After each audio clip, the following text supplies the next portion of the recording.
April 16వ తారీఖున భారతదేశ చరిత్రలో ఒక సువర్ణ అధ్యాయం మొదలవబోతుంది. ప్రధానమంత్రి మోడీ గారు అన్ని రాజకీయ పార్టీల యొక్క నేతలకు కూడా ఉత్తరం రాశారు. ఏదైతే మహిళా రిజర్వేషన్ బిల్లులో అమెండ్మెంట్ తీసుకురాబోతున్నారో ఆ సందర్భంగా ఆయన అందరూ కూడా ఒక బాధ్యతాపూరితంగా వ్యవహరించాలి.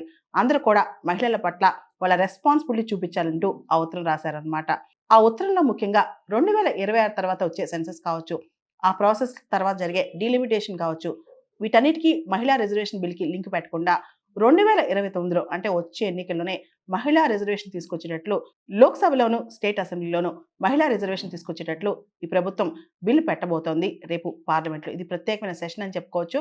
ఎక్స్‌టెండెడ్ బడ్జెట్ సెషన్ అని చెప్పుకోవచ్చు. మనందరికి తెలుసు 106థ్ కాన్స్టిట్యూషనల్ అమెండ్మెంట్ యాక్ట్ నారీ శక్తి వందన్ అధినియం.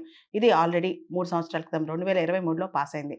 అయితే అసలు సెన్సస్ అయిపోయిన తర్వాత డీలిమిటేషన్ ప్రాసెస్ జరిగి, ఆ తర్వాత మహిళా రిజర్వేషన్ బిల్ వస్తే ఇది అసలు తెల్లారిద్దా లేదా అనే చర్చకి ఒక ముగింపు పలుకుతూ ప్రస్తుతం మహిళా రిజర్వేషన్స్ అనేవి వచ్చే ఎన్నికల్లోనే అంటే 2029లో తీసుకురాబోతున్నారు.